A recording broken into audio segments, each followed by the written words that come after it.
First of all, my compliments to everybody, to the writing, to the principals, and the sound people. Yeah, I'm here. And I'm wondering, you know, you just pointed out that Johnny wants something probably more basic than the other two principals want. He wants a family. And they're bringing the confusion of sexual desire into that, layering it on it. And then that last scene at Courtney's house, or second to last scene at Courtney's house, where you take all of those effervescent, carbonated, hormone-driven feelings and put them in a blender. And I'm wondering to the principals, how was it to play that? Back and forth and around and around.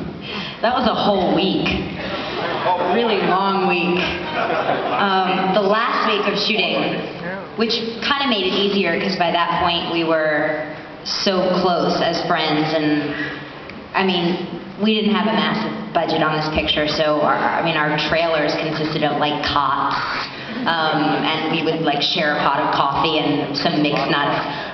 I'm just saying it wasn't like a blockbuster movie, so it was all love and we all knew each other so well, so when we're in like a three-way, it's not as awkward as it could be if you're on day one, hi, nice to meet you, take your clothes off. And I think that Adam makes his actors feel so comfortable, and Adam has something very specific about him as a director in terms of actors, is he comes to every actor individually before the scene starts and kind of talks to them and kind of makes them give him the right answer about what he's looking for in the scene. And he's very clever that way, and he makes everyone feel like they're on a really individual journey that then gets all put together. But we were all so close that it wasn't actually as awkward as you might imagine. It was really late at night, though.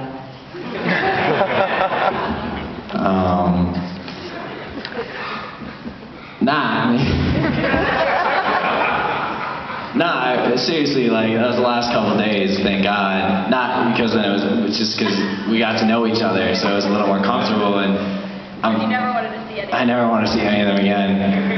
No, but I'm the kind of guy who, like, I kind of, like, just do my thing, I show up, I'll be fucking around with a PA, and they'll be like, action, and I'll be like, here we go.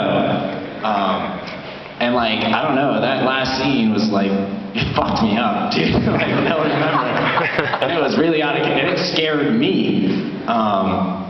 You know, to the point where, like you said, it's like, this cat's just looking for love, and these two are confusing it with other stuff, and I just felt like a piece of shit. Like, I just, like, it sucked. I don't want to talk about it.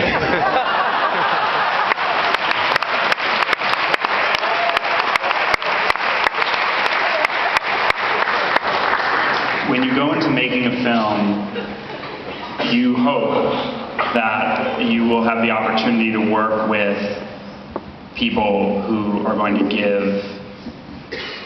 be just as passionate about the project as you are. And that started with David's script, which was pointed out, and I'm glad it was, because I loved sending out David's script into the world to meet with cinematographers and actors and all that stuff, because I knew, I just was so confident people would come back and they would say, I'm interested in this project, because I think the script was so strong. And I think that attracted people like Emmy and Zach, who were willing to go to that place psychologically, you know, in the end of the film. And I don't want to speak for the audience as just how I feel, but I remember just being there on those, throughout the whole shoot, but especially those last few days, which were the most emotional moments of the script, and just being, feeling really fortunate that they were willing to do that.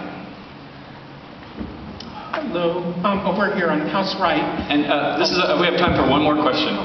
Sure, sorry. And this is a little bit more shallow than what the discussion's been, but sort of aimed more at Ms. Rossum. You've been involved in these mega million-dollar productions. What's that experience compared to the experience you've had with this?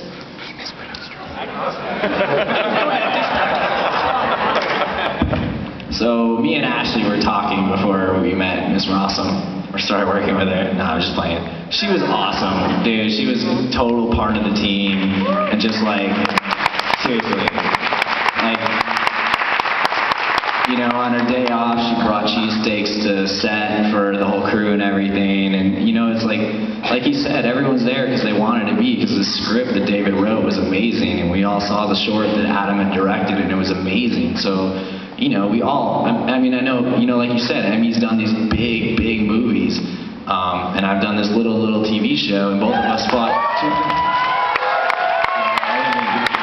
But both of us, I know both of us like fought to get these parts, because it was like, we were like, I want to do that, I want to fucking be in that, because like everyone involved is amazing. So she was awesome, and you know, so whatever else you want to say. Well, I think that, yeah, there's just these smaller movies. There are parts that are maybe more interesting to play than some of the bigger movies. But I remember that Emmy sent this audition tape, sort of tangentially related, which will be on the DVD of Dare, which I'm really excited about. And it was really the most amazing audition tape that David and I had ever seen, which I think speaks to just how much Emmy wanted to do something, a film like this, you know, to follow up some of the larger movies that she's made.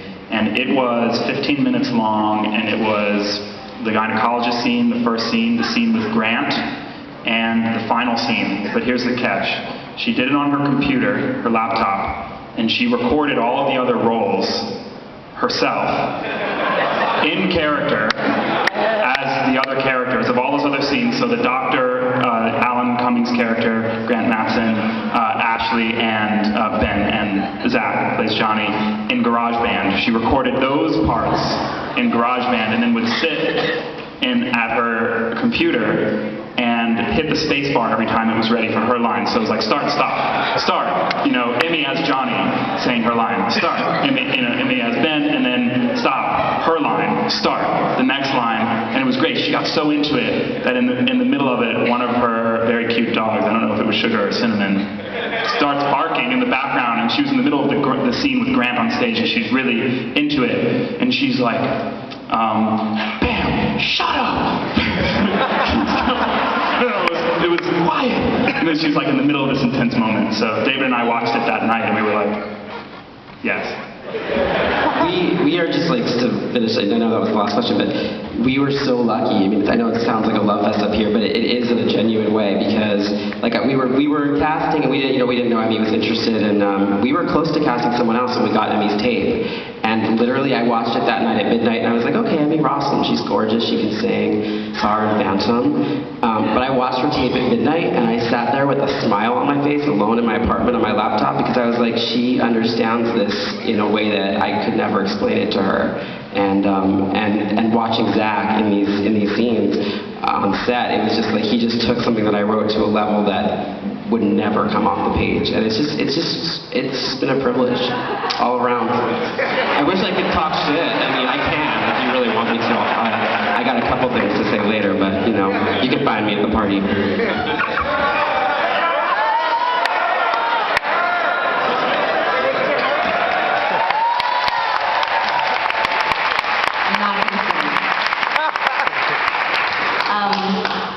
I paid them to say all of that.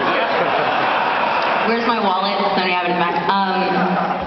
I really love this project. I had just come off doing a film called Dragon Ball Evolution. It's okay. And I got this script, and I didn't actually get the script first.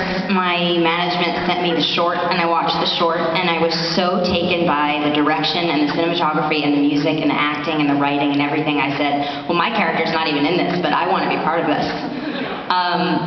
So I made this audition tape, and I knew they were into another girl who had read, and I was like, fuck it, I'm never going to get this part, and they're never going to take me seriously. And I really cared about it. It was a story about people who are awkward and alone and funny and fucked up, and that's how everybody feels all the time, whether or not they're in big blockbuster movies or in little movies. So I think in these kind of movies, you actually get to pause and think and not be always running after a wave or shooting a gun, even though that's fucking fun too. Like riding motorcycles and wearing push-up bras is really fun, but this is amazing, and this is a real human, amazing experience, and I'm really glad that we got to share it with you, and thanks to everyone for being